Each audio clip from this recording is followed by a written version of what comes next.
Me ha tocado, bueno, en parte porque la otra organizadora presente, Guadalupe Lopetegui, y yo nos hemos distribuido este trabajo, grato trabajo, pero una cosa que hay que hacer de esta manera, y en parte porque el profesor Vitorino Valcárcel no puede estar aquí, desgraciadamente. Me ha tocado presentar al profesor José María Maestre, que también es un gratísimo trabajo. Es catedrático de Filología Latina en la Universidad de Cádiz. Para los que estéis menos familiarizados con el mundo de la filología clásica y en particular con el mundo de la filología latina en España, os diré que, porque los demás ya lo saben, sin que yo se lo diga, os diré que el profesor José María Maestre es un gran estudioso de la filología latina en general y en particular es un personaje absolutamente esencial en la historia de los estudios sobre humanismo, concretamente humanismo latino, pero sobre humanismo en general, de esos estudios que se han hecho en España en los últimos 30 años, por dar una cifra. Ha ido reconstruyendo, ha hecho una reconstrucción en muchos campos, digamos, capilar de lo que fue realmente el humanismo, sobre todo durante los siglos entre XV y XVI, y tiene una obra como investigador, una obra propia absolutamente ingente, con más de 100 publicaciones, siempre del más alto nivel, en los mejores sitios, etc. Tiene otra faceta también muy importante, que es la de haber sido y ser, y esperemos que siga siendo durante mucho tiempo, un impulsor absolutamente incomparable de estos estudios en España. Digo en España porque es el humanismo en el que él más ha trabajado, no el único, pero sí en el que más ha trabajado, aunque sus trabajos han tenido y tienen una proyección internacional. Ha dado conferencias por universidades de toda Europa, sus trabajos son citados y leídos en todo el mundo.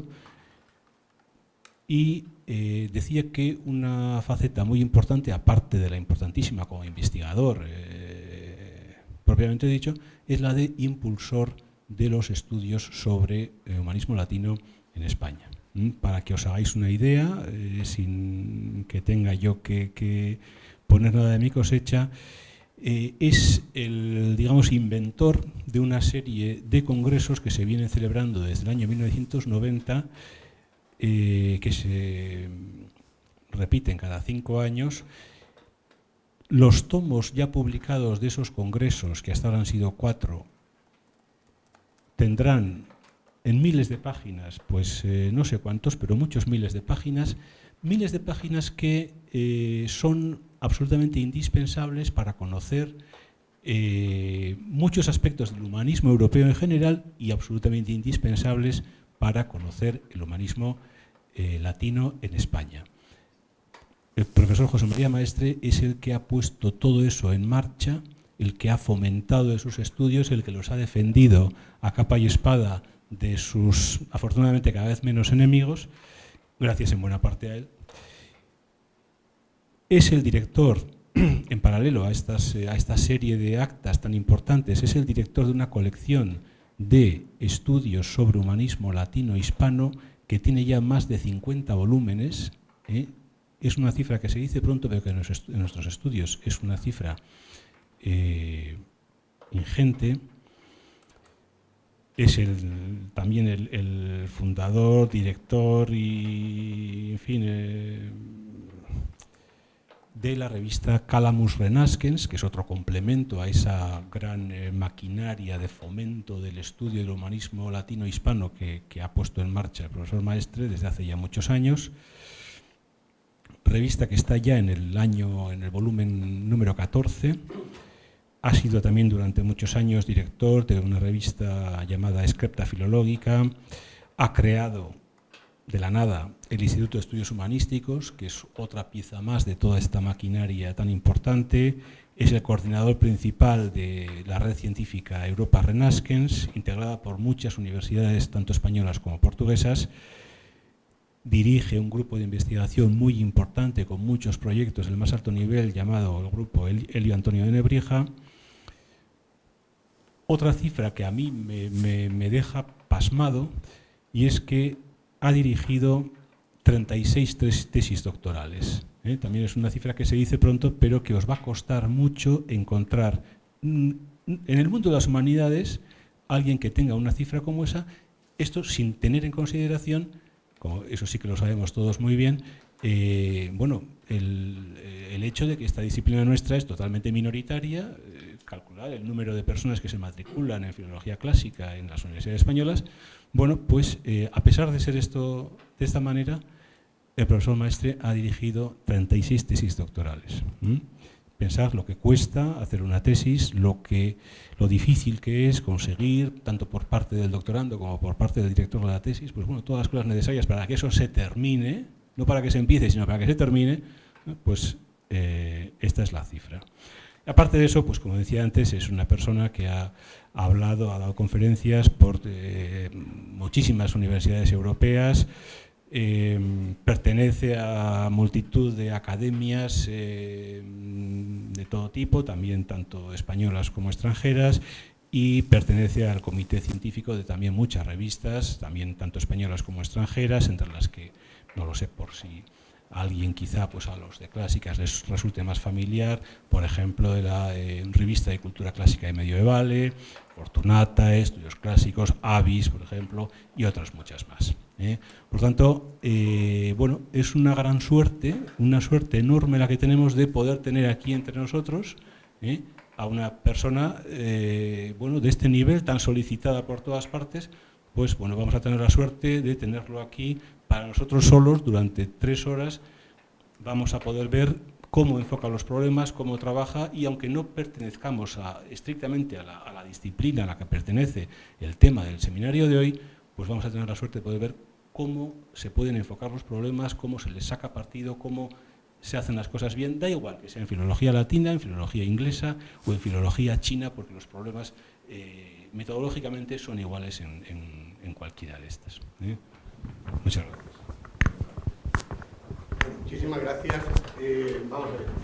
Yo lo que tenéis que hacer es partir en varios pedazos todo lo que acaba de decir. En varios. Por ejemplo, yo soy coordinador de la red Europa Renarque, pero entrevista a Cristina, por lo tanto se llama Portugal. Y luego en las tesis doctorales, efectivamente he dirigido 36, pero he codirigido con mi propio maestro y con mis discípulos. Es decir, que es verdad que yo estoy ahí, soy el que busco al personal, sobre todo porque fui catedrático de instituto. Esto es algo que es esencial, lo digo para cuando estéis donde vais a estar dentro de muy poco. Es fundamental que aunque estéis en la enseñanza secundaria, donde mayoritariamente vais a estar, sin embargo podáis a partir de ahí ilusionaros con la investigación y dedicarle las horas que les vais a dedicar a un trabajo que os pueda gustar. Y eso es lo que yo he tratado de hacer. Yo fui catedrático de instituto en mi juventud, ya tengo 58 años, y ahora ese currículum, que es la mitad de lo que ponéis, pero bueno, porque creo que lo ha sacado de una cosa para pedir una solicitud al ministerio, y entonces ahí se pone uno a contar unas cosas que parecen verdad, pero luego la mitad son mentiras. Entonces, esta es la realidad. Bueno, vamos a ver. Yo lo primero que quiero, además de las gracias a ti y a los demás organizadores, es acordarme aquí de un buen amigo que es Vitalino Valcárcel. Vitalino Valcárcel, que es el catedrático de latín de esta universidad, no está hoy aquí porque está convaleciente, y desde aquí pues le envío el mayor de los abrazos a que pronto pueda estar, y a que ese homenaje que se le está haciendo pues que salga lo antes posible.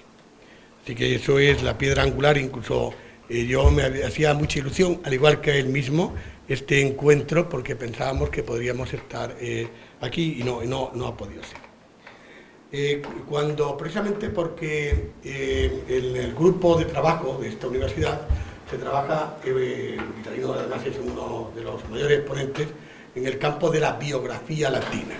Eso es así. Y entonces, de hecho, se han hecho aquí hasta congresos, libros, etcétera, sobre el tema, y se nos pidió a los distintos especialistas pues que, bueno, que habláramos de lo que nosotros habíamos trabajado dentro de nuestro mundo sobre este asunto. Yo pregunté cuántas horas había que hablar, me dijeron que 3 horas. Dije, bueno, vamos a ver primero si podremos aguantar, no yo tanto yo como vosotros mismos, las 3 horas. Pero lo primero que hice fue escoger a 2 personajes de una importancia capital en el mundo del Renacimiento. Yo lo que voy a hacer, evidentemente, y me vais a disculpar los colegas, es dirigirme más a ellos que a vosotros, porque no tendría mucho sentido que no fuera así. Es decir, mis palabras van a ir a abriros la mente a vosotros y a que controléis un poco el tema. No temáis por los latines que veis ahí, porque una vez que ya he sabido qué excesión hecha de una persona, el resto no tenéis por qué dominar eso. Yo procuraré que sea en castellano y que no haya mayor problema. Lo primero que quiero deciros es que cuando se va a escribir una biografía, al igual que pasa hoy, pues hay biografías conflictivas. Y puede darse el caso de que es conflictiva porque al personaje no le interese lo que se va a decir, o que haya 2 personas que van a escribir la misma biografía, y entonces cuál de ellos es el que tiene que hacerla y cómo tiene que hacerla. Y en el mundo nuestro, cuando esto ocurre, bueno, pues están los periódicos y en los tomas y dacas que nos encontramos. Pero en el mundo del Renacimiento, ese tipo de polémicas, y yo he trabajado bastante las polémicas en el Renacimiento, se cifraban, es decir, se buscaban unos mecanismos que de alguna forma, de una forma críptica, uno pudiera en un momento determinado saber qué es lo que estaba pasando. Voy a poner un ejemplo para que tengáis muy claro dónde voy a aterrizar. Por ejemplo, el caso de Miguel Servet, en España, que es un hombre que lo van a crucificar por todos los lados. Incluso lo van a crucificar después, lo van a quemar, hasta los propios protestantes, como sabemos. Servet va a sacar una obra que ya estaba toda la Inquisición no ya la católica, sino la protestante en contra, y va a sacar una obra que es la famosa Restitutio, el cristianismo y Restitutio de Suya. Pero claro, la Inquisición no le permitía publicarla con su nombre, porque esa obra lo único que hacía, igual que va a hacer Erasmo en su momento, es decir, que ya estaba bien de que los curas estuvieran todo el día comiendo y todo el día con imágenes y supercherías, y que había que volverles a una piedad interior y buscar algo que nada tenía que ver con lo que hacían. Como eso no gustaba, porque eso era un mensaje que iba en contra de la postulación oficial, pero tanto a unos como a otros, pues la Inquisición entró. Y entonces en ese momento él, cuando va a publicar esta famosa obra, puso una frase de la Vulgata, del Apocalipsis, dentro del 12:7, que en griego reza así: Caiegeneto polemos ento urano, y se desencadenó la guerra en el firmamento. Y uno dice, bueno, pues esa frase, ¿para qué está puesta ahí? Y no ponía el nombre del autor, no aparece nada. Pues, y ponía 3 puntos suspensivos. Los 3 puntos suspensivos implican que el lector, del momento, tenía que conocer la Vulgata, irse al texto y ver qué palabra viene detrás. Y pone justamente detrás Jo Mijael y Miguel tal. Evidentemente se desencadenó la guerra y Miguel de Servet viene a deciros tal. Entonces hay un juego en el que el mundo clásico, en este caso el mundo bíblico, sirve de referente para poder decodificar inmediatamente a dónde va a parar eso. Esos 3 puntos suspensivos han quedado durante muchos años perdidos y la gente no entendía para qué estaban puestos. Bueno, una vez que aclaro esto, voy a entrar en la figura más importante, sin lugar a duda, del comienzo del siglo XVI, que es ni más ni menos que el Antonio de Nebrija. Me da un poco de vergüenza hablar aquí esto en público sobre él, sobre todo porque está Felipe González, nuestro presidente, que ha dedicado pero dicen que aquí volúmenes míos, pero estoy dedicado a volúmenes más gruesos, y además incluso acaba de darme un artículo sobre algo de lo que voy a hacer y me he tenido que leer ahí deprisa ahora mismo las conclusiones, digo, no sé qué vaya a meter la pata aquí ahora con esto, que ya he visto el alcance de por dónde va exactamente. Bueno, entonces, la figura es Elio Antonio de Nebrija. Si vosotros, aunque seáis de inglés, aunque seáis de hispánicas con más claridad, cuando habéis llegado al final de la Edad Media, va a comenzar el Renacimiento ¿por dónde comienza en España? Pues comienza por una gente que estaban como vosotros ahora mismo. ¿Qué quiero decir como vosotros ahora mismo? Pues esto de los Erasmus, que fijaros que los Erasmus actuales se llaman Erasmus por Erasmo de Rotterdam en el siglo XVI, pero cuando llega el siglo XV se dan cuenta, por una serie de eventos que van a suceder desde el principio del siglo XV, concilios, de una parte encuentros de la Iglesia, etcétera, los estudiosos españoles que van a esos concilios rescatan rápidamente de que allí están descubriendo, hablan de unos manuscritos que ellos no conocen, que en Italia han venido unos sabios griegos porque los turcos han cogido Constantinopla y que esos sabios griegos están trayendo un método nuevo, y todo el mundo en ese momento se pone de moda estudiar en Italia. Y entran los Erasmus de aquel momento. Y entre los Erasmus del momento, sin lugar a duda, el principal es, para nosotros, Elio Antonio de Nebrija. Es un hombre que va a cambiar todo, es decir, que lo mismo que va a hacer Lorenzo Valla en Italia, lo va a hacer en España. Para introducir cómo era el pensamiento de este señor, se me ocurrió, cuando preparé esta charla, partir de un descubrimiento muy importante de Nebrija. Bueno, veremos luego al final si es de Nebrija o no el descubrimiento. Pero realmente cualquiera que lea su obra se queda impactado por el razonamiento que hace. Si yo os pregunto ahora mismo a vosotros, aunque seáis de inglés o de hispánicas o lo que seáis, que ¿dónde está Numancia? ¿Acordáis de Numancia cuando explicaron desde pequeñitos el cerco de los romanos y todo este tipo? ¿Dónde está Numancia? ¿Dónde la situáis? ¿En qué parte? ¿Tú dónde la pones? Pues noreste. Sí, noreste. Hay un equipo de fútbol que se llama el Numancia, eso os puede dar una pista. Sí. Soria. Eso es. Sí, ahí va. Sin embargo, hasta ese momento, me parece perfecto el asunto, hasta ese momento, en la Edad Media, pensaron que Numancia no estaba en Soria, sino que estaba en Zamora.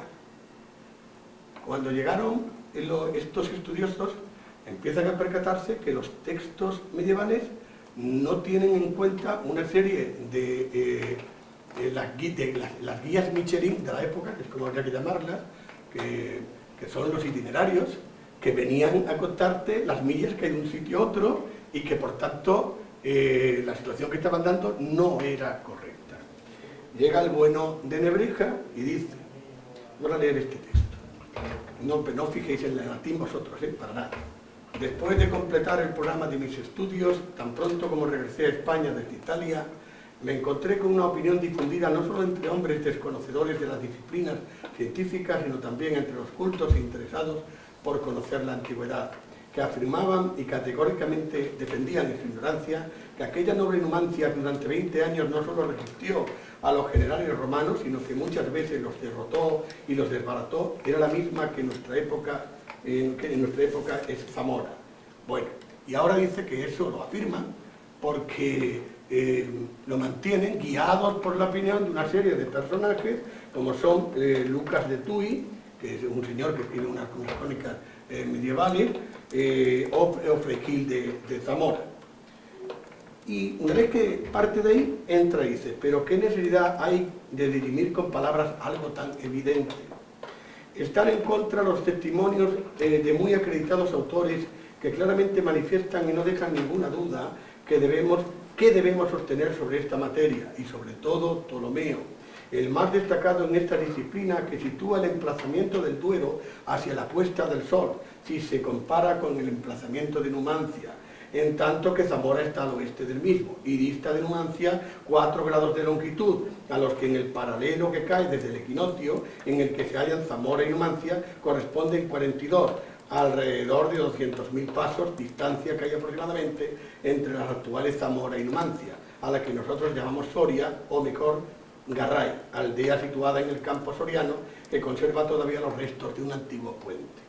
Hay también otro argumento tomado de Estrabón, que demuestra contundentemente que Numancia no es la actual Zamora, pues coloca a Numancia a 80 estadios, es decir, 100.000 pasos de Zaragoza, y en el itinerario de Antonino Pío a 92.000 pasos, es decir, 8.000 menos.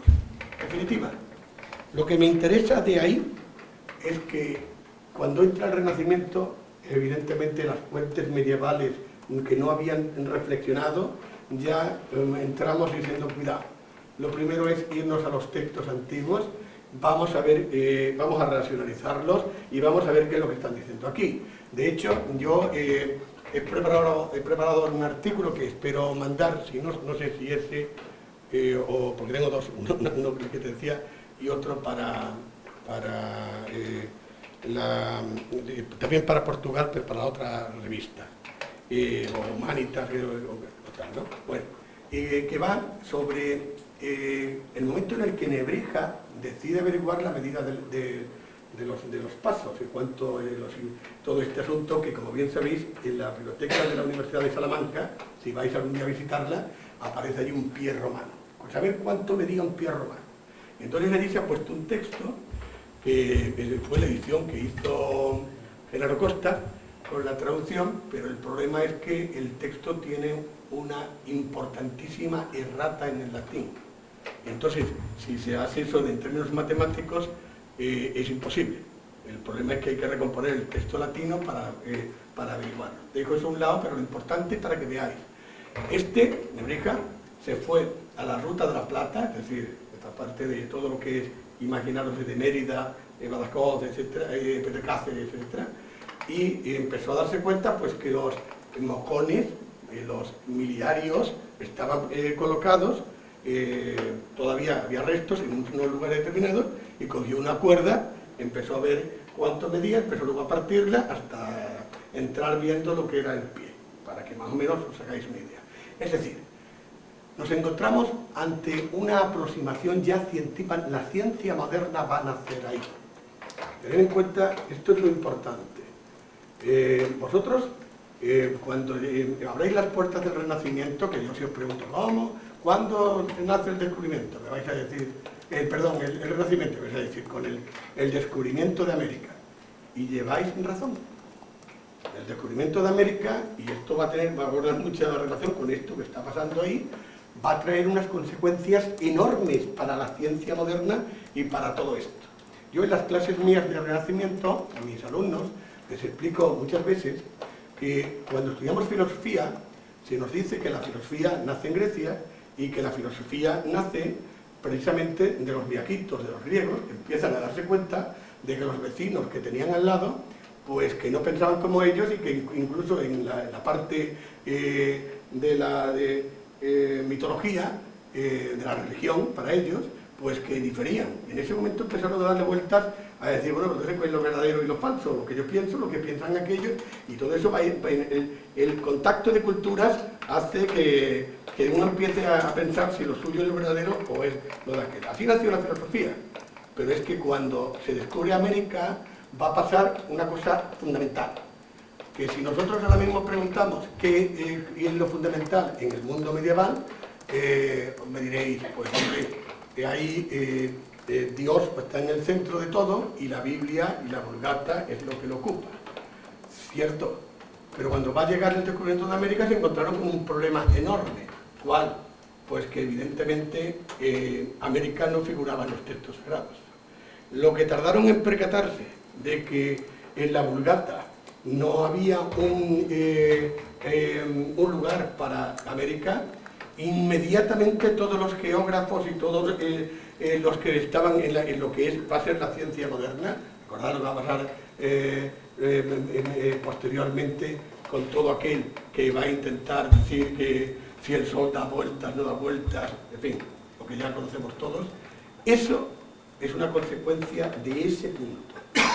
¿Por qué? Porque van a hacer un momento de reflexión en el que empiezan a tener que controlar ya no lo que se venía diciendo en el medievo, sino a la vuelta anterior.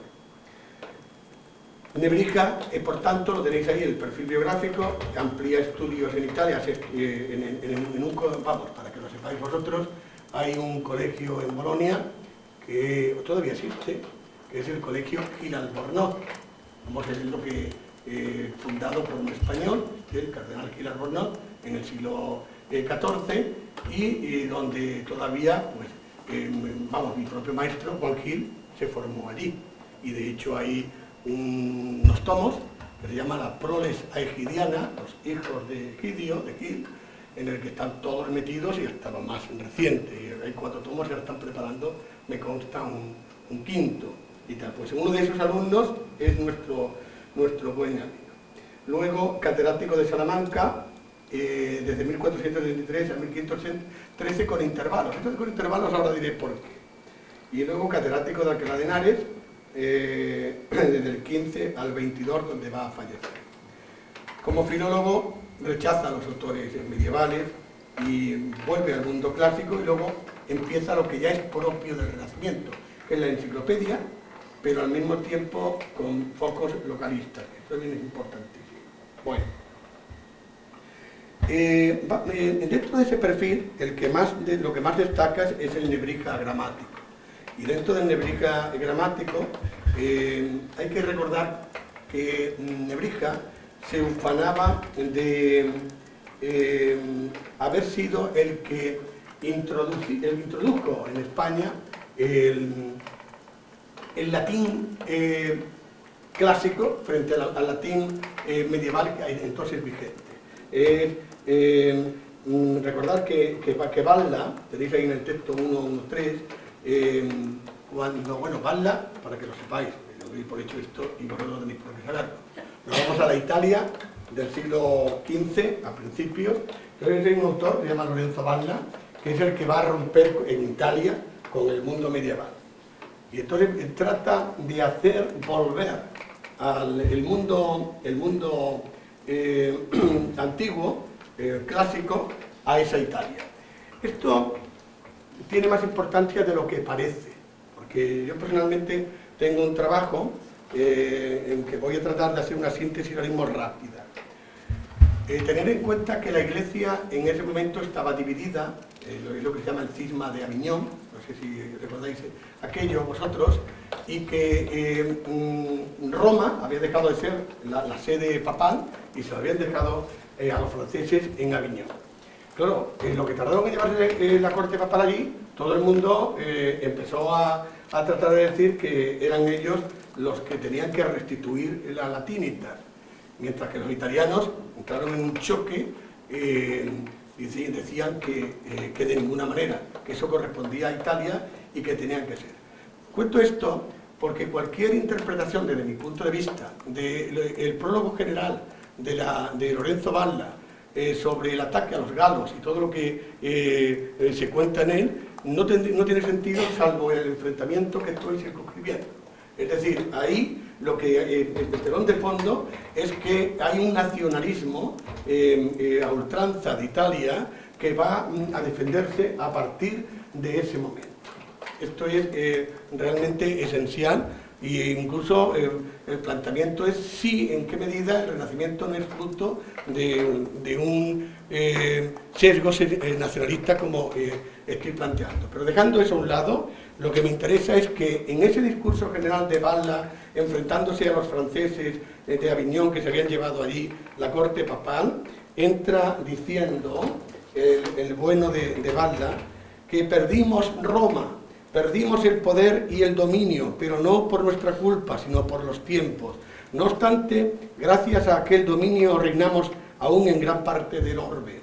Nuestra es Italia, nuestra la Galia, nuestra España, Panonia, Dalmacia, Iliria y otras naciones. El Imperio Romano está, en fin, donde domina la lengua de Roma. Es decir, señores, donde había latín, inmediatamente ese es el imperio antiguo y eso es lo que hay que restituir. Y eso es lo que va a hacer Nebrija. Él lo sabe, lo lee, y cuando viene para acá, inmediatamente entra, cuando hace su dedicatoria al arte de la lengua castellana, dice: el considerar que siempre fue la lengua compañera del imperio, y de tal manera lo siguió, etc. La lengua compañera del imperio. Ahí nace, pero esa idea de la lengua compañera del imperio es una idea fruto de la que Valla había tenido anteriormente. Bueno, evidentemente un hombre que se forma en Italia, cuando va a tratar de poner tiendas de latinidad, como él mismo decía, en España, y que fui el primero que luchó contra la barbarie y todas estas cosas que nos cuenta, pues va a chocar, porque, y nos pasa actualmente en nuestras cátedras. Nosotros, los catedráticos en la universidad, pues en fin, que han pasado muchos siglos, pero al final tenemos los enfrentamientos de unos con otros, y los de latín renacentistas con el latín clásico, y aquellos con... Y eso pasó en el Renacimiento. Y claro, a él le pasó, desde el momento en que él se ha reformado en Italia, y viene diciendo que él es el que va a restituir, esa restitutio imperi, le va a costar inmediatamente un enfrentamiento con Marineo Sículo, que se había formado allí, perdón, que procedía de allí y que se había venido a España a ganarse la vida. Ahí tenéis un texto en el que, en el texto 1.4, solo por molestarme porque sabías que yo defendía sus opiniones, atacaste ceñudamente a ciertos varones doctos y beneméritos de la lengua latina, y he sabido además que en muchas partes has hablado de mí con poco recato. Y más perplejo todavía me suele dejar algunas veces el hecho de que, según he podido advertir primero en Granada, después en Toledo y poco en Medina del Campo, tratas de evitarme cuando nos tropezamos en la calle. Es decir, que los dos catedráticos se veían y uno iba por un lado y el otro iba para el otro. Esto tenemos que tenerlo totalmente claro. Bien, al margen de esto, os decía antes que Nebrija va a ser catedrático en Salamanca y va a ser catedrático en Alcalá, pero que en Salamanca no va a estar de forma continua, lo mismo que Marineo Sículo, que tampoco estará de forma continua. ¿Por qué? Pues porque, señores, igual que ocurre actualmente, los gramáticos en el Renacimiento cobraban nada, estaban muy mal pagados. Y una persona que tuviera una familia que sacara adelante, y Nebrija tenía una prole numerosa, sabía que o se buscaba la vida de otra forma, y ahora veremos cómo, o no tenía nada que hacer.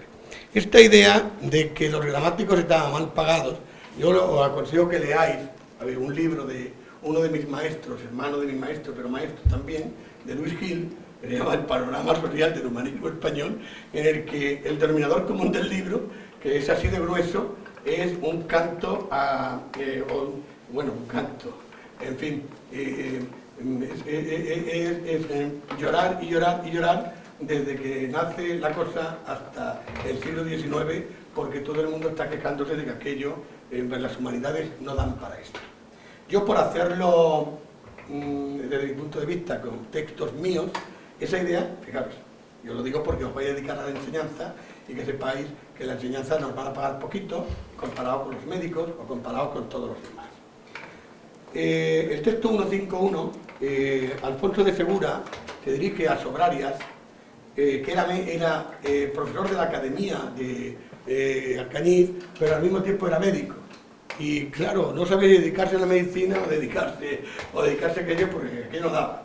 Entonces le dice ojalá hubiera mecenas que te redimieran de ese trabajo tuyo en la enseñanza. Es decir, pues con eso no ganas nada.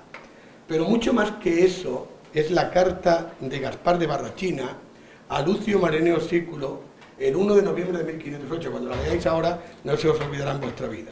Fijaros lo que dice. No dejo de asombrarme y al mismo tiempo de lamentarme de la maldad de los tiempos, de nuestros tiempos. Ella es la causa de que los que ignoran las buenas artes naden en riquezas, en tanto que los estudiosos se ven reducidos a la pobreza y a la mendicidad. Por eso pienso que tú no desaprobarás el consejo que doy a mis hijos pequeños de que dejen a un lado los restantes estudios y se vuelquen solo en los de jurisprudencia. La verdad, querido Lucio, es que yo gasté algunos de mis esfuerzos en aprender derecho civil, pero muchos más en los estudios de las humanidades. Estos, los estudios de humanidades, apenas me han reportado ninguna utilidad, sino que más bien me han traído disgustos en alguna ocasión. Por el contrario, aquellos, los de abogacía, me han hecho alguna vez que otra, me han ayudado alguna vez que otra, y nunca, desde luego, me han dado quebraderos de cabeza. Como podéis ver, el texto es tremendo. Es decir, esa era la realidad. El profesorado que no cobraba, el profesorado, bueno, la Guerra Civil Española, hay una frase para que, pues, está peor pagado que un maestrillo de escuela. Entonces, es así. Ya sabéis que no se le pagaba apenas, y entonces, bueno, lo que hacían los ayuntamientos era regalarle un gallo el día de tal, el otro lo regalaba para que pudieran sobrevivir. Esto es así, hasta hace nada. Y ahora mismo, pues si comparamos los sueldos de los que incluso de los catedráticos de universidad, pues lo ganan los médicos, lo ganan, pues no, en fin, no hay comparación. Y ya está. Entonces, los que estamos aquí, o los que estáis ahí, vais a estar por vocación, pero desde luego para ganar dinero a la Coca-Cola o a ese tipo de cosas, porque esta es la realidad. Bueno, dicho eso, ahora que tenemos ya un marco general hecho tanto del personaje como de lo que pasaba en la época, nos vamos a centrar en un opúsculo que se llama la Adivinatio in scribenda historia, es decir, la adivinación de cómo hay que escribir la historia. ¿Eso qué quiere decir? Evidentemente vosotros conocéis que los reyes por antonomasia del siglo XVI, y os pregunto cuáles son los reyes católicos. Sí, de claro. Fernando, ¿te has visto la televisión? ¿Lo mismo?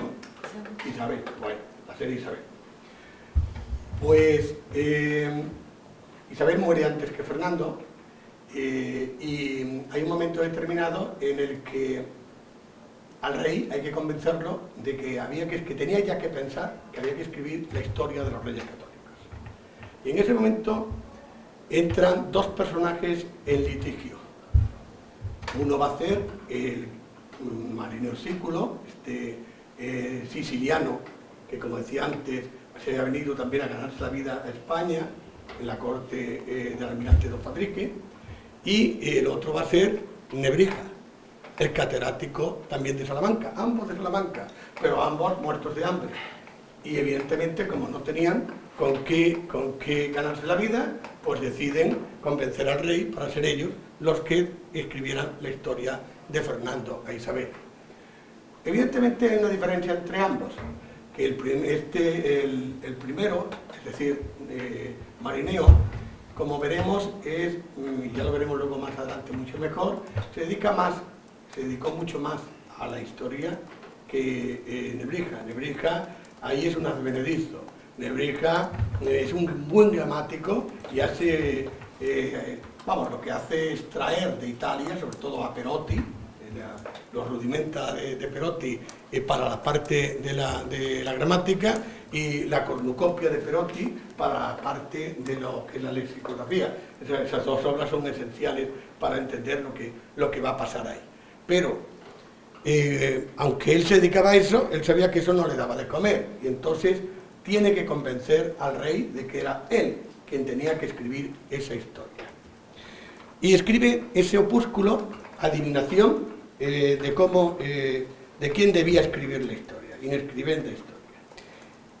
Y se lo entrega al rey el 13 de abril de 1509. Va personalmente a entregárselo. ¿Cuál es la estructura de ese opúsculo al que me he dedicado yo, y ahora mi amigo Felipe pues me da un artículo harto interesante? La estructura es la siguiente: agradecimiento de Nebrija a Fernando el Católico por el encargo de escribir en latín su historia. Después nos va a venir una parte con la constatación de las dificultades en la elección de un buen historiador, pues punto que ejemplifica con una anécdota de la vida de Alejandro Magno, después la veré. Después, Nebrija, sorprendentemente, cuando está dándole las gracias y diciendo esto, entra en un ataque contra los italianos, o lo que es lo mismo, contra la posibilidad de que el monarca eligiera como historiador a un italiano, en razón a los siguientes argumentos. En primer lugar, los italianos dicen que no buscan más que su propia gloria.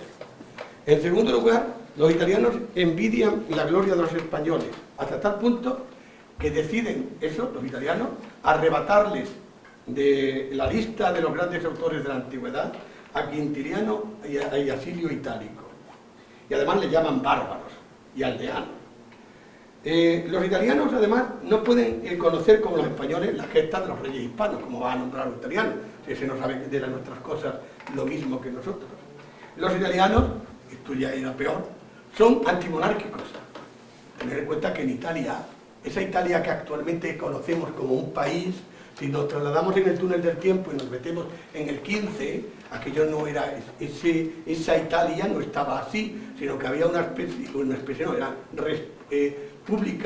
repúblicae, pequeñitas, que estaban, uno pues se iba a Florencia, o se iba a Siena, o se iba, en fin, cada una de estas. Entonces, como lo que había eran repúblicas, evidentemente no había rey, y por tanto estos son antimonárquicos. ¿Y cómo van a escribir la historia de un rey que no es monárquico? Extremo que ejemplifica, además, con una anécdota del cuadro del rey Antígono que pintó Apeles. Bueno, en el 4, en la cuarta parte hay una argumentación final y que va a recapitular a favor del propio nombramiento de nuestro humanista. Dice él que frente al anhelo de la gloria por parte de los italianos, él se presenta como un escritor humilde. Contra la acusación de que los españoles son unos bárbaros y unos aldeanos, nuestro compatriota alega que él estudió el latín en Bolonia, como ya dije antes, y que la calidad del mismo resulta equiparable a la de Columela, Canio, Silio, los dos Sénecas y Lucano. Frente a la falta de conocimiento de los italianos de las gestas, Nebrica afirma, justificando el pago del título, o justificando de paso el título de la Divinatio in Scribenda Historia, que da a su epístola lo siguiente: que él participó personalmente en muchos de los acontecimientos, que en otras ocasiones fueron los propios testigos presenciales de los acontecimientos los que le dieron la información, y que como si adivinara, fijaros ahora bien esto, que algún día tendría que escribir esa historia, había investigado e indagado todos los detalles, tomando nota de los mismos. En fin, cuando uno termina de ver eso, uno se pregunta, pero vamos a ver, ¿tú qué has escrito? ¿Una carta gratulatoria, dándole las gracias al rey porque te ha nombrado, o que te va a nombrar? ¿O un ataque contra los italianos porque piensas que va a nombrar a otro y que tú quieres quitar a alguien del medio? Evidentemente esto hay que formularse, pero de entrada, nada más que hacerlo. Llama poderosamente la atención que no aparezcan ahí entre los italianos cuando los menciona, porque fijaros que en el texto que les dice a continuación, dice, por otro lado, si entre nosotros no se hallan fácilmente varones de esta clase, opino que habría que haber ido a Italia para hacer venir a un ángel porciano, a un pico de la Mirándola, a un Hermolao bárbaro, o de los que todavía viven, a un Antonio Flaminio o a un Aldo Romano. No creo, sin embargo, que la objetividad de la historia pueda confiarse con absoluta seguridad a extranjeros, y menos a los italianos, que no codician más que su propia gloria. Evidentemente, cualquier lector del 16, de principio del 16, ve eso y dice, pero vamos a ver, ¿qué me está diciendo? Que menciona ahí a Aldo, a Policiano, a toda esta gente, y sin embargo tenemos en España ahora mismo a Mario Sículo, a Pedro Mártir, a Antonio Flaminio, y no aparecen ahí. ¿Por qué? ¿Qué es lo que está pasando? ¿Por qué los que estaban realmente no aparecen y sin embargo empieza por traerse a otras personas? Ya hay un contraste que el propio conocimiento de la realidad hace que eso haya que preguntarse qué acontece. Pero Nebrija, como Servet, cuando calle Geneto, Inturano, Jopolemos, tal, va a ser mucho más listo. Y él está escribiendo y trazando un retrato robot de las personas a las que estaba aludiendo, pero de manera muy inteligente. Y había que buscar qué es lo que está diciendo. ¿Qué quiero decir? Vamos a ver, ¿quién es? Veamos eso de Quintiliano, el intento de quitar, de decir que no son españoles, Quintiliano y Silio Itálico, sobre todo Quintiliano. Esto para todos nosotros, porque si alguna figura, esto, ojo a lo que os voy a decir, Ahora.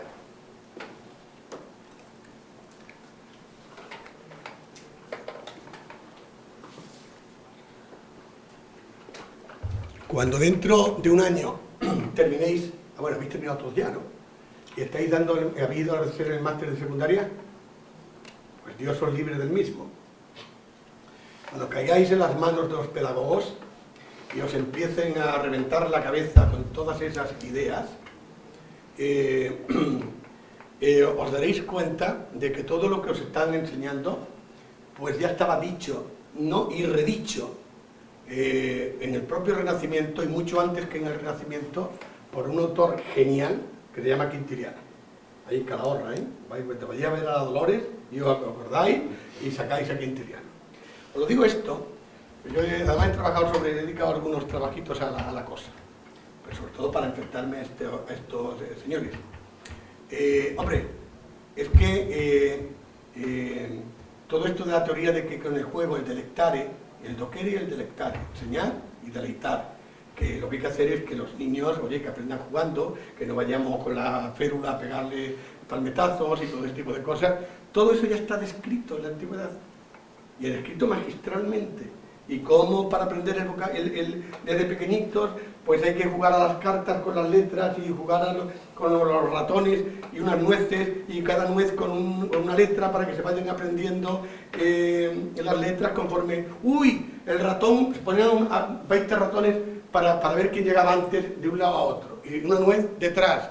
Inmediatamente a cada nuez le ponía el padre o el maestro, el preceptor, le ponía una letra, A, B, C, D, tal, y lo soltaban. Inmediatamente, claro, los niños tenían que decir, a ver qué ratón va ganando, la C, la B, la A, y cuando acordaban, en un rato le habían aprendido todo el vocabulario, nuestro abecedario, etc.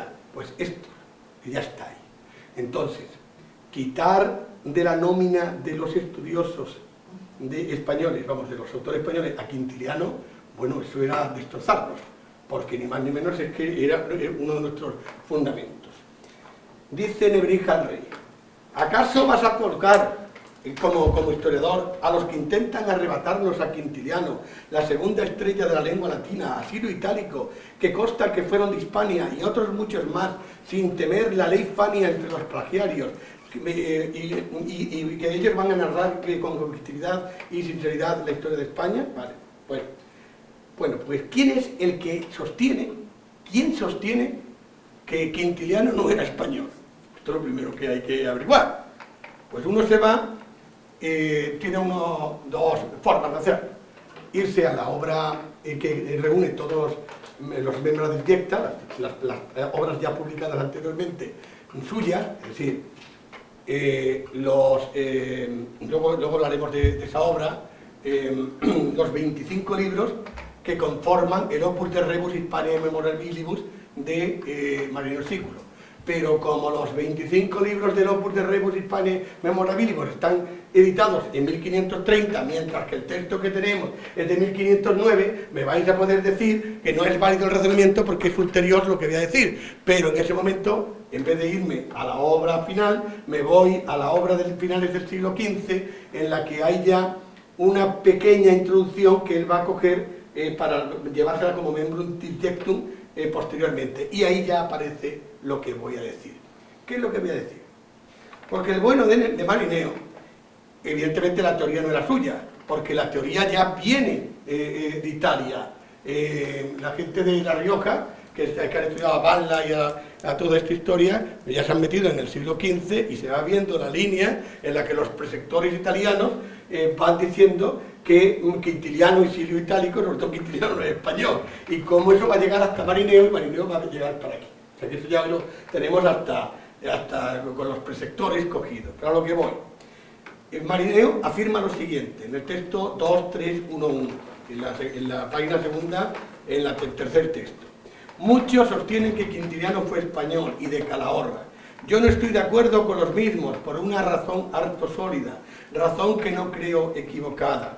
Quintiliano en efecto fue profesor de Marcial, que en cierto epigrama suyo recuerda a todos los eximios varones españoles que destacaron por su sabiduría, pero no habla en el mismo de su profesor Quintiliano. De ahí infiero que Quintiliano no fue español, y lo mismo pienso de Silio Itálico. Como sabéis, evidentemente, a partir de ahí, uno con el retrato robot que está escribiendo el otro, evidentemente ya sabemos a quién se refiere. Hay muchísimas más pistas, por ejemplo lo del Ilibeo, que ya luego lo veremos al final, es decir, Nebrija está diciendo que, bueno, que yo no he estudiado, sé latín, he estudiado en Bolonia, y la frase esa que tenéis ahí, aunque yo no haya estudiado en Lilibeo, sino en Bolonia, pero Lilibeo, ¿por qué? Si eso está en el sur, ahí cerca de Sicilia, porque es una forma de llegar al siciliano, porque él estudió allí. Por tanto, a partir de ahí ya tenemos una parte que nos lleva. Pero veamos otra, que nos lleva a Marineo Sículo. Dicen que los italianos no codician más que la gloria. ¿Por qué lo dice? Pues porque el bueno de Marineo, cada vez que escribió una carta, si leemos el epistolario que Teresa Jiménez Calvente ha publicado, eso tiene un denominador común, la ambición de la gloria. Y es que las cartas, hay cartas como la que voy a leer ahora mismo. No es, le dice a Diego Ramírez de Villascusa, no es el oro, insigne obispo, la plata o todo lo demás que acaba lo mismo que la vida de los hombres, lo que yo más codicio, sino la eternidad, el auténtico prestigio y la perpetua gloria. Bienes, total, está todo el día con eso. Y evidentemente cuando dice que ¿cómo vas a nombrar a uno de esos que nos están llamando todo el día bárbaros y que no sabemos latín? Eso de bárbaros es muy importante porque que lo explique, porque ellos lo saben todos, pero a vosotros, vamos a ver. Si yo os digo ahora mismo ¿qué es un bárbaro? ¿Vosotros qué me decís? No civilizado. No civilizado. No civilizado. Que no hablaba latín, por ejemplo. ¿Que no hablaba? Latín. Eso está muy bien, esto último. ¿Por qué? Los germanos que vinieron, que conquistaron la península. Sí, pero el término bárbaro, o sea, cuando se utiliza, bárbaro, ¿qué palabra es? ¿De qué tipo es? ¿Es romana? ¿Es romana o es griega? Es griega la palabra. Pero evidentemente todo el que no habla es una palabra onomatopéyica, tenéis que saberlo. Si yo estoy oyendo a un extranjero que no sé lo que está diciendo, hace par. Y entonces, evidentemente, eso es el bárbaro. Para los romanos en un principio son para los griegos son los romanos, y ya luego posteriormente para ellos van a ser los que no saben ni griego ni latín. Esto es tan importante que cuando llega el siglo XVI, ellos van a llamar bárbaros a aquellos que no dominan bien el latín y el griego clásico. Eso es un bárbaro. Entonces, cuando dice al rey, oye, me va a nombrar a uno de los que me llaman bárbaro, bueno, es que ahí tenéis al bueno de Nebrija, en el 2.5,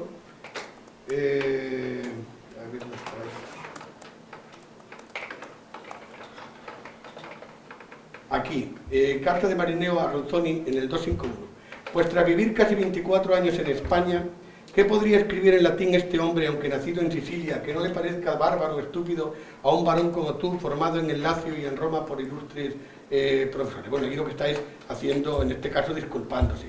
Pero hay textos en los que él entra diciendo que, bueno, que los españoles, que el latín que escriben, etc.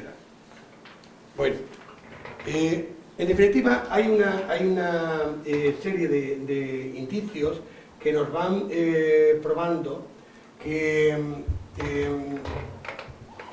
Nebrija se está refiriendo a Marineo Sículo.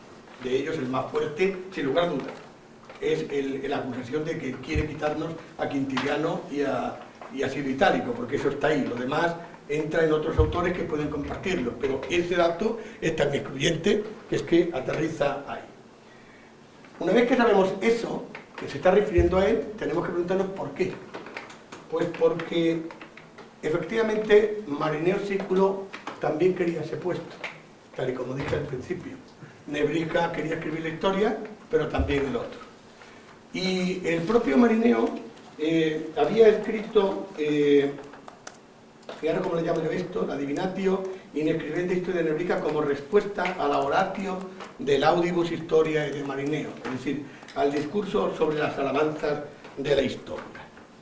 Entonces, en ese discurso que había dado el propio Marineo delante del propio Fernando el Católico, él empieza a hacer una comparación entre, sobre todo, diciéndole al rey que lo que tiene que pensar es que tiene que fijarse en la figura de Alejandro Magno. Al hacerlo así, va a entrar en un tema en el Renacimiento totalmente importante en aquella época. Es decir, nosotros nos vamos ahora mismo a ver con qué personaje clásico era el más importante a finales del XV y principios del XVI, sin lugar a duda, Alejandro Magno. Y vosotros diréis, ¿por qué? Pues porque si yo ahora mismo llevo al escudo de España, que lo tenéis puesto en la página siguiente,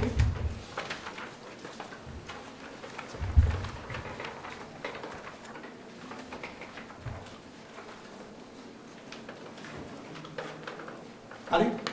En ese escudo de España, que fijaros que no estamos en la época de Franco, estamos al principio del XVI, ahí tenéis, el primero de ellos, la portada de la edición de las introducciones latinas de Nebrija, en 1501, y la otra también de 1501, pero de la gramática del Libellus Brevis et Perutilis del propio Marineo Siculo. Fijaros ahí aparece esos nudos que están alrededor, además de las barras y lo de León y todo este asunto, y las flechas y la leyenda Tanto Monta. Si os pregunto esto de los nudos, eso de alrededor, o las flechas y el Tanto Monta, ¿vosotros qué me decís? ¿Eso está ahí? ¿Qué significa? Los falangistas con las flechas ahí puestas, y que entonces cuando lo hemos tenido, y todos esos ribetes con el nudo.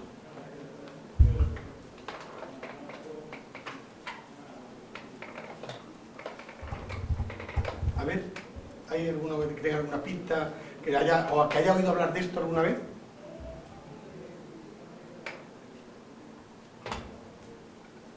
¿Tú? El nudo de Alejandro, ¿qué nudo es el que Alejandro Magno llega a un sitio donde va a pasar una cosa que ahora voy a contar?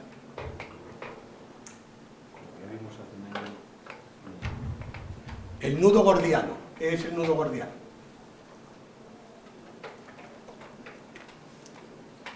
Fijaros bien en lo que voy a decir. Esto tiene que ver con el descubrimiento de América, aunque se han cometido verdaderas barbaridades. El que mejor ha trabajado sobre esto es Juan Gil, mi maestro, sin lugar a dudas. Aunque ha habido en Salamanca quien ha intentado replicarle, pero de la peor manera y de forma absurda, pensando en que Juan Gil, desde que escribió Mito y Utopía del Renacimiento, los tomos aquellos, pues empezó a relacionar eso con el descubrimiento de América, pero sin que todavía hubiera acontecido el descubrimiento de América. ¿Por qué? Porque de otra cosa, el Tanto Monta y todo eso, lo tenemos ya en Antequera, en un edificio de 1480 y tanto. Luego, evidentemente, es anterior a 1492. Luego, decir que nace con el descubrimiento de América no es posible. Pero, una cosa es esa, y otra cosa es el mito y la utopía, que voy a explicar bien. Cuando va acercándose el final del siglo XV, ellos están buscando, y Colón está dentro de esa órbita, un camino de cómo llegar a las Indias de una manera completamente distinta. El descubrimiento de Portugal, los portugueses que habían hecho con las islas Canarias, todo este asunto, eso va a hacer, lo explica muy bien Juan Gil, que todo el mundo enfoque eso en esa dirección. Pero claro, al mismo tiempo, eso unido a otra gran idea, que había que llegar allí porque se podían traer especies, se podían traer una serie de bienes que darían dinero para liberar Jerusalén de una parte que estaba en poder de los turcos y tratar de... Esas dos ideas se van a encontrar en todos los textos, desde conforme vayamos entrando, eso veremos que es una repetición continua allí. Bueno, en esa órbita empiezan a darle vueltas a los textos clásicos que hablaban de cómo llegar a la India y qué había pasado en la antigüedad. En el momento en el que entraron en esa puerta, evidentemente quien había conquistado eso era Alejandro Magno. Y Alejandro Magno, cuando llega a Gordio, se encuentra con que allí le dicen, va al templo y encuentra pues un montón de nudos totalmente puestos y le dicen que conquistará la India aquel que sea capaz de quitar, digamos, quitar aquel enredo y volverlo a su sitio. Inmediatamente se puso pensativo y ¿qué hizo el bueno de Alejandro Magno? ¿Cómo resolvió el enigma que acabo de plantear? Le dio el tajo con la espada. No le dio el tajo con la espada. Eso es. Porque él es muy claro, ¿eh? Cogió la espada y hizo así y dijo: Nil refer, lo digo en latín ahora, ¿no? El idioma griego, pero es como se ha transmitido. Nil refer, quo modo y nudi solvantur. No importa de qué manera se desaten estos nudos.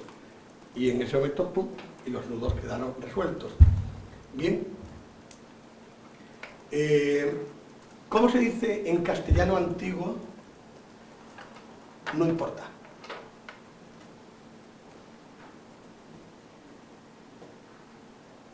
Tanto monta. Si yo digo tanto monta, eso queda tanto monta, da igual.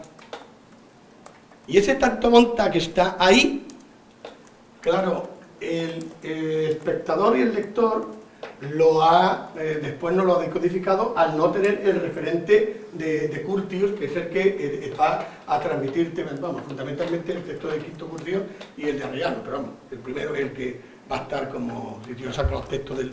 Yo mismo he escrito luego dándole la razón a Don Juan cuando está Rocero a la Manca, disparatando, pero vamos, disparatando literalmente.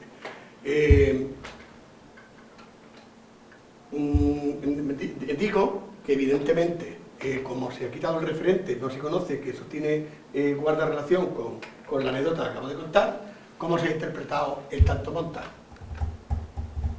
Vamos, de hecho en la serie lo dicen así, que dice uno, joder, que está aquí. Tanto monta Isabel con Fernando. Y ese tanto monta Isabel con Fernando, pues nada tiene que ver eso, pero nada que ver. Es decir, para nada. Es decir, eso va como estoy diciendo. Ese tanto monta Isabel como Fernando nace a finales del 16 y principios del 17, cuando ya la propia historiografía no tiene en cuenta los textos, entonces no saben por dónde entrar.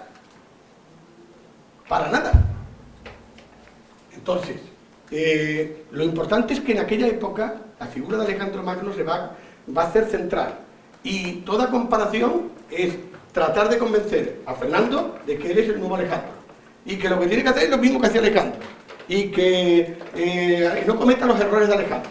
Es decir, que Alejandro tenía allí a un quérilo que era un mal poeta y le pagó para que tal y tal. No, tú tienes que buscar uno bueno. Y tú tienes que... Total, que ya empiezas, pero lo importante es que, evidentemente, te comparemos con Alejandro y que, al igual que Alejandro buscó que Apeles para que le hiciera el retrato porque otro pintor no lo haría mal y que buscara siempre la parte más importante de su rostro, etcétera, pues tú tienes que buscarte a un buen pintor literario que no vaya a hacer como los italianos, que te van a desvirtuar todo lo que... Y por ahí va. Pero claro, en ese enfrentamiento, la figura de Alejandro van a tirar de ella tanto los castellanos como los aragoneses. ¿Y por qué cuento esto?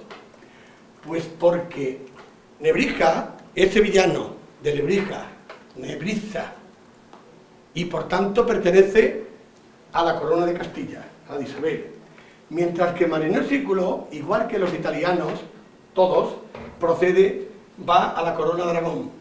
Y de hecho todo está en el círculo de don Hernando de Aragón, que es el hijo natural del propio Fernando el Católico, que va a ser el arzobispo de Zaragoza.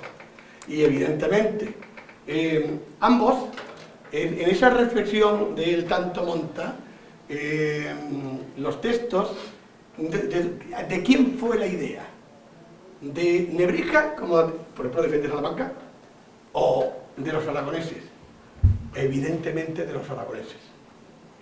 Tenemos textos en los que ellos ya, muchísimo antes que los otros, están tirando, diciendo que había que compararlo con Alejandro y que tal. De hecho, que era un caso extremo, el propio Solarias, cuando va a escribir el panegírico de Fernando el Católico en 1511, pues va a tirar de ahí mismo, es decir, que va Alejandro como figura central, y, en fin, una serie de cosas que dejo a un lado.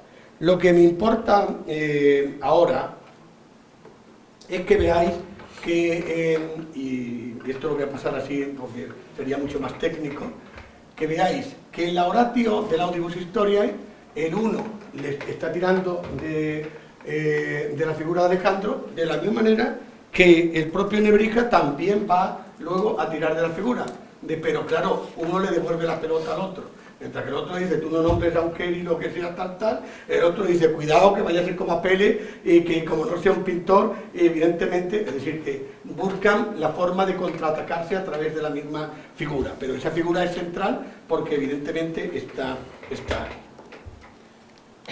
Bien, lo cierto, para ir acabando esto, es que ¿qué es lo que más le molesta a Marineo de lo que escribe, a Nebrija de lo que escribe Marineo en esa Oratio del Audibus, en la que le pide también a Fernando el Católico ser él? Pues lo que más le molesta es que, fijaros, nos vamos a la página 4, y en el primer texto, en el 4.3, dice, en consecuencia, a ti te corresponde, prudentísimo rey, si te parece bien buscar un varón de gran ingenio y ortodoxo para llevar a cabo la historia de los reyes católicos y tal. Pero claro, el problema está en por qué le pide Marineo al rey que sea un personaje ortodoxo. Porque ortodoxo, ¿qué quiere decir? Pues porque Nebrija estaba colocado sobre las cuerdas en ese momento, acusado por la Inquisición, por haber escrito la famosa Quinquagenae con las 50 pasajes de la Santa Escritura, para que nos entendamos. Lo peor que se podía hacer en el siglo XVI es tocar el texto de la Vulgata. ¿Por qué? Porque se suponía que había sido dictado directamente. San Jerónimo estaba inspirado por Dios y no tiene errores, y por tanto todo lo que le va a pasar a Copérnico y le va a pasar decir que si no aparece América es porque aquello es erróneo y tal, bueno, inmediatamente a la vera. Entonces Nebrija hace 50 notas a las Sagradas Escrituras en las que dice que el texto ese hay que cambiarlo. Lo que tardó en hacerlo, le buscaron las cosquillas y lo presentaron a la Inquisición. E inmediatamente en ese contexto, que estamos en 1508, para 1509, el otro aprovecha esa situación y le dice, tú lo que tienes que buscar a uno que sea ortodoxo. Nada más que con decir eso, ya sabes lo que le estaba diciendo. Pero evidentemente, Nebrija va a contestarle con la peor de lo que podía hacerle. Es decir, acusarlo en ese momento, es uno de los textos que ya vimos, de antimonárquico. Y además, cuando lo estaba diciendo, evidentemente no estaba diciendo ninguna tontería. Porque fijaros, en el 6.2, ahí tenemos una carta de Marineo a Lucio Flaminio, de 1505, que acaba de la siguiente forma. En consecuencia, querido Flaminio, si hay que servir a los mortales, mejor es, en verdad, que sirvamos a los reyes. Pero fijaros la condicional, si es que hay que servir a los mortales. Eso no lo dice un monárquico convencido. Lo dice quien evidentemente sabe que tiene que adaptarse y que él está viviendo aquí y que tiene la propia condicional, habla por sí misma. Es decir, que el otro, cuando le está diciendo cuidado, yo seré poco ortodoxo con lo que me están diciendo, pero ese, a ver qué vas a hacer, y si lo nombras como tu propio biógrafo, pues no va a sacar el aspecto como apele el que más te favorezca, sino que va a desdibujar tu propia biografía. La solución salomónica, por supuesto, Marineo contraataca, vienen los textos siguientes, pero eso me importa poco, fue la que fue. ¿Cuál fue? Pues buscar, el rey dijo, bueno, pues si ahora mismo, porque imaginaros, por parte de Castilla diciendo que había que nombrar a Nebrica, por parte de Aragón, todo el mundo presionando para que fuera Marineo. Pues al final optó porque se escribieran dos historias y que cada cual haga lo que tenga que hacer, que la escriba. De hecho, los dos van a escribir sus historias y ahí es donde podríamos ya luego entrar en una, si ahora mismo nos vamos a los que han trabajado en esto, pues ¿qué acontece? Pues que el amigo Nebrija, que tanto decía que había estado él mismo como si adivinara que algún día iba a tal, estaba escribiendo todo y que se había informado de primera mano y que había hecho tal, pues la realidad es que cogió la obra de Hernando de Pulgar, la cogió en castellano, la pasó en latín y se quedó tan tranquilo. Vamos, ahí tiene usted, majestad, ahí va lo que tengo que escribir. Y punto final. Mientras que sabemos que Marineo, y por el propio epistolario da muestra de esto, es un hombre, que después incluso lo veremos ahora en otra de las charlas, que se informa, contacta con personajes de la época que le hacen cambiar, que hace añadidos porque le da cuenta de que también estuvo fulanito y ahí se lo ha metido, ahora tengo que... En fin, que ese sí estaba realmente investigando un poco cómo, dentro de lo que... de dar siempre la imagen que tenía que dar, pero investigaba más en el mundo de la historia. Esta charla la termino con lo que a mí más me fascinó en este trabajo. Porque puedo estar de acuerdo en lo que tú he leído un poco ahora viendo.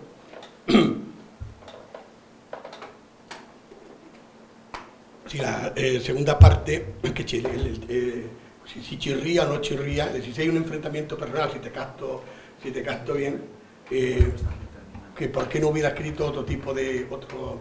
Bueno, eso es posible. Pero claro, lo cierto es que yo imagino a los personajes defendiéndose en la corte a la velocidad que tenían que defenderse. Una vez que se enteran, mira que fulanito ha hecho el orático y tú tienes que contrarrestar como tienes que contrarrestar. Pero bueno, eso ya luego lo vemos, ¿no? Lo cierto es que a mí lo que más me fascinó, esto ahora, por eso empecé con Servet aquí y ahora vamos a ir a lo que debéis quedaros de esto. Es a lo siguiente. Lo que yo acabo de exponer, mi idea ha sido haceros ver que hay una polémica entre dos personajes que quieren escribir una misma historia real y que se tiran los trastos el uno al otro con alusiones que solamente se pueden entender dentro del contexto en el que fueron escritas y que evidentemente sin conocer esos contextos uno no sabe de quién está hablando, pero como lo conozca sabes perfectamente a qué se están refiriendo. Pero todo ese contexto era innecesario, porque de la misma manera que Servet dominaba los textos, en este caso bíblicos, y con poner allí Caiegeneto en una nueva polemos, tal, y luego Caijo Mijael, ya había mandado el mensaje, aquí el mensaje ya estaba mandado a priori, desde el primer momento. Y eso es lo que a mí me fascinaba ver. ¿A qué me refiero? Nos vamos a la parte final, donde a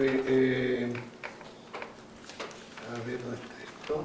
Aquí, en la Divinatio, en el número 10, in quintum caecilium decisionum. Estamos en la página 5, ¿no? Es hasta el final. Bien. Bueno, lo que pasa es que yo tengo, quizá no corresponda, porque tengo que ir a la parte con los textos castellanos. Estamos en el texto 10.1. ¿Vale?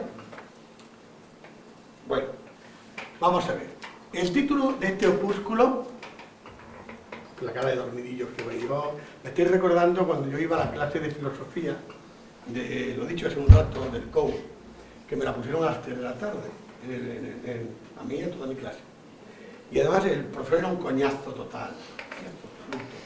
y este iba con el padre fraile, eso no suena porque ya vosotros no sabéis de lo que hablo, pero el padre fraile es una historia de la filosofía que tiene varios tomos, y aquel iba y leía el padre fraile las páginas, y aquello estaba. Y los alumnos nos dormíamos todos, pero vamos, estábamos todos allí, diciendo, vamos a ver cómo el coñazo este termina lo antes posible, y Dios mío, que me perdone. Entonces yo, lo que tenéis que hacer, y esto que sirva ya también por Quintiliano, cuando veáis esto, y sobre todo estas horas tan terribles, tenéis que hacer pausas como las que yo voy haciendo cada 10 minutos y tratar de contar, de despertar al personal, porque si no yo te veo a ti y digo, pobre muchacho, encima que tenga yo que hacer sufrir de la manera que tengo que hacerte sufrir. Y tal. Bueno, como digo, el opúsculo se llama Divinatio in Scribenda Historia. Pero ¿por qué se llama así? Fijaros que Nebrica trata de disfrazar el asunto diciendo que yo, quasi divinare, como si yo hubiera adivinado que algún día tenía que escribir esto, pues por eso me empecé a apuntar todo para escribirlo. Y entonces dice uno, claro, como él decía que como quasi divinare, por eso se llama Divinatio in Scribenda Historia. No, Nebrica es mucho más listo que eso. Nebrica aprovecha eso para eso, pero el título no va por ahí. Si yo ahora mismo en el mundo clásico digo Divinatio, hay alguna obra que se llame Divinatio in algo, y se uno ríe ahí una. Y además una A que tiene mucha relación con lo que ahora mismo está pasando en España. La Divinatio in Quintum Caecilium. Y tiene muchísima relación porque estamos en Sicilia, y en Sicilia, pues, esto son las berrinas de Cicerón, en las que dentro de las berrinas, pues se abre, antes de ese discurso, con una Divinatio in Quintum Caecilium. ¿Eso por qué es? Pues porque se daba la circunstancia de que había que acusar a Verres, que era como España actualmente, pues un gran corrupto, y aquello habían saqueado literalmente todo el tinglado. Y evidentemente, cuando llega la hora de hacer la acusación, pues para nombrar fiscal en la causa, se presentaron dos personas. Cicerón de una parte y se presentó Quinto Cecilio. Claro, el bueno de Cicerón se encuentra con que el que quería entrar, que era Quinto Cecilio, había estado de cuestor cuando el otro estaba de pretor, y decía, pero hombre, si tú, ¿cómo vas a acusar si tú te has llevado lo mismo que le llevaba ese y lo repartíais entre los dos? Pues si te pongo a ti, evidentemente esto sería el colmo, porque esto no es posible. Entonces, evidentemente, cuando se daba un conflicto de intereses, por utilizar una cosa moderna como actualmente, pues esto lo cuenta Quintiliano en las instituciones oratorias, pues había que hacer una divinatio. Y en esa divinatio, pues había que adivinar una serie de cosas que ahora veremos. Entonces, para que sepamos que, sin lugar a dudas, la tesis que acabo de plantear, o la hipótesis que acabo de plantear, es una tesis real, simplemente basta con que hagamos lo siguiente. Nos vamos al 10.1 y dice Nebrica, aunque no hemos aprendido la lengua de los romanos en Roma, ni en Lilibeo, sino en Bolonia, fijaros, y ahora te vas a Cicerón, a la Divinatio in Quintum Caecilium, en el 39, y si tú hubieras aprendido las letras griegas en Atenas y no en Lilibeo, las letras latinas en Roma y no en Sicilia, ya vemos que ya el texto está ahí, ya que está utilizando el texto. Pero ahora vámonos a Quintiliano. Y Quintiliano nos dice que había que averiguar tres cosas. ¿Cuál de los candidatos tiene más méritos para ser acusador? ¿Cuál de ellos pondría más diligencia y bríos en la acusación? ¿Cuál de ellos sería más digno de confianza en la actuación judicial? Esto es muy importante, porque evidentemente si el otro estaba robando con él, porque ocupaba un cargo con él, pues evidentemente ¿cómo va a hacerlo? Claro. Bien, una vez que llegamos ahí, tenemos ahora que ver cómo se llamaba la divinatio de la antigüedad de la berrina. Divinatio in Quintum Caecilium. Pero el quinto Caecilio el quinto Cecilio ¿de dónde era natural? Lo sabemos por el propio texto, lo tenéis ahí en el 10.5, dice el propio Cicerón le dice al otro, pues los restantes sicilianos encontraron quien vengara sus afrentas. Tú, eres también siciliano, sin embargo, tal. Luego, fijaros, bastaba que en la antigüedad hubiera una obra que era Divinatio, adivinación, contra Quinto Cecilio, lo que es lo mismo, contra un siciliano, porque Quinto Cecilio era un siciliano, para que en el momento en el que le escribe Divinatio in, y ahora hace la gracia, escribe de historia, ya el lector culto sabía perfectamente que hay un siciliano detrás. Y ese siciliano no puede ser otro que Lucio Marineo Cívico. Esa es la enseñanza que tenemos que tener. Es decir, que los textos clásicos, señores, tienen hay unos recursos que hay que saber, que hay que conocerlos, y que en ese momento se están manejando de una manera tan inteligente y tan puesta al día, que salvo que uno lo entienda, no te estás enterando de lo que va. Por tanto, aquí hay dos ópticas de trabajo. Una, como habéis visto, es meternos dentro del propio contexto histórico de la época para averiguar el retrato del robot de los personajes y qué referencias cruzadas están haciendo, pero la más importante, sin lugar a dudas, es sacar del mundo clásico el mensaje que ya el mundo clásico está produciendo y que se va a cruzar con el otro. ¿Vale? Bueno, pues entonces hasta ahí la primera. ¿Por dónde vamos? Paramos los 5 o 10 minutitos para que descanséis vosotros. Venga, entonces vale.